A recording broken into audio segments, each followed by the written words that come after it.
Shalom Bapak Ibu Saudara-saudara, selamat kita berjumpa kembali dalam renungan singkat bermakna yang kita bahas dalam beberapa episode ke depan. Kita sedang bicara tentang misi atau tugas gereja di tengah-tengah dunia ini. Seperti kita ketahui, gereja punya 5 misi ketika gereja berada di tengah-tengah dunia ini. Nah, pada kesempatan yang pertama, saya sudah bicara tentang misi yang pertama, yaitu liturgia. Nah, pada kesempatan ini, saudara-saudara, saya akan menyampaikan tentang misi yang kedua. Apa misi yang kedua? Misi yang kedua itu adalah koinonia. Sekali lagi, misi yang kedua gereja Tuhan adalah koinonia. Apa sih koinonia ini? Koinonia ini, saudara-saudara, adalah persekutuan yang terjadi di antara sesama tubuh Kristus. Saudara-saudara, ada beberapa teolog yang coba menyatukan, menggabungkan antara liturgia dan koinonia, karena sama-sama ada dalam satu aspek yang namanya ibadah. Tetapi saudara-saudara, saya coba memilah, saya coba memisahkan. Kenapa? Karena liturgia itu konsepnya adalah penyembahan kita kepada Tuhan, doa kita kepada Tuhan secara vertikal, sementara koinonia adalah hubungan antara sesama tubuh Kristus.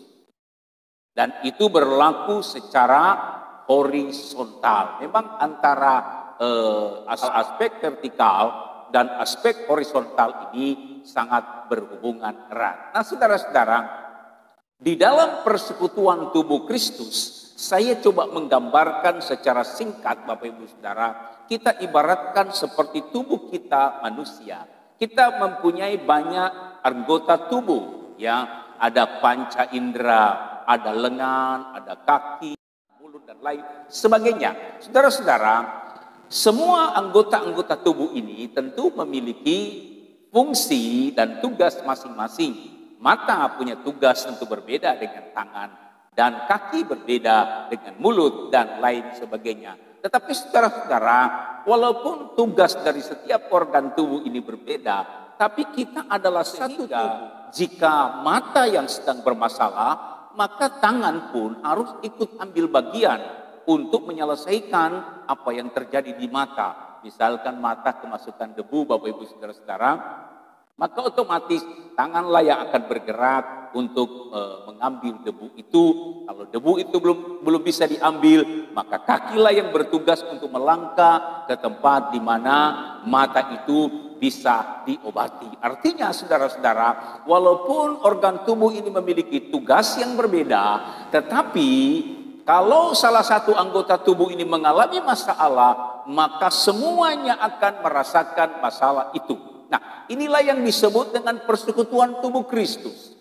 Di dalam persekutuan tubuh Kristus itu, saudara-saudara, Kolose pasal 3 ayat 16 dia berkata demikian, hendaklah perkataan Kristus diam dengan segala kekayaannya di antara kamu, sehingga kamu dengan segala hikmat mengajar dan menegur seorang akan yang lain sambil menyanyikan mazmur dan puji-pujian dan nyanyian rohani, kamu mengucap syukur kepada Allah di dalam hatimu. Nah, saudara-saudara, jadi sesama anggota tubuh Kristus dalam persekutuan ini, tugas saya dan saudara adalah kita saling menghibur, kita saling mengajar, kita saling meneguhkan. Sama seperti apa yang kami lakukan kepada Bapak Ibu Saudara. Kami berusaha untuk mengajar, kami berusaha untuk membangun iman. Maka kita semua punya tugas yang sama. Ada satu bagian tubuh Kristus yang mengalami kelemahan, maka tugas kitalah yang akan menghiburnya. Tugas kitalah yang akan membangunnya. Tugas kitalah yang akan merawatnya. Itulah tugas dari persekutuan antara tubuh Kristus, berlaku secara horizontal.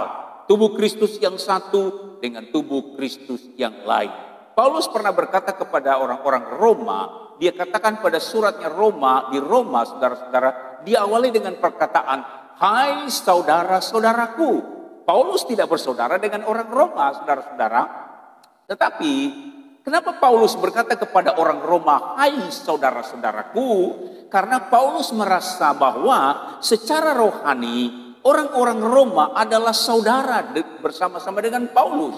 Saudara bukan saudara sekandung, tetapi saudara-saudara kita dilahirkan dari satu kandungan yang sama. Bukan kandungan secara jasmani, tapi kita lahir dalam satu kandungan yang sama, yaitu kandungan penderitaannya Yesus Kristus, dan dibesarkan di dalam iman dan percaya kita kepada Yesus Kristus. Jadi saya dan saudara kita ini bersaudara di dalam Tuhan.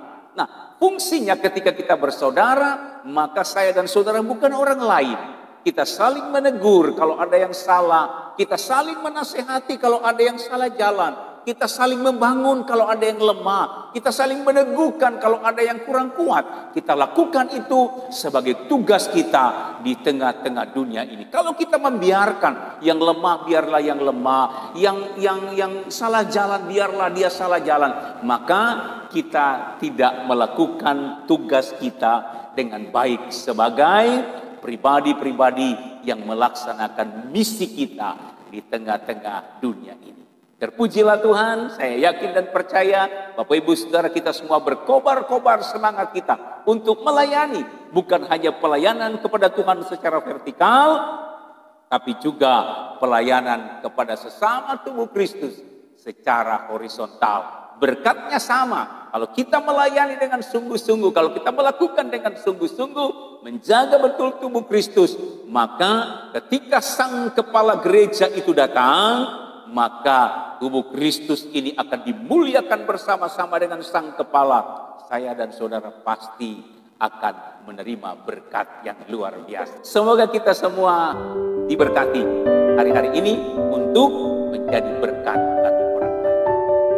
Tuhan Yesus memberkati. Sampai berjumpa pada episode yang akan datang. Haleluya.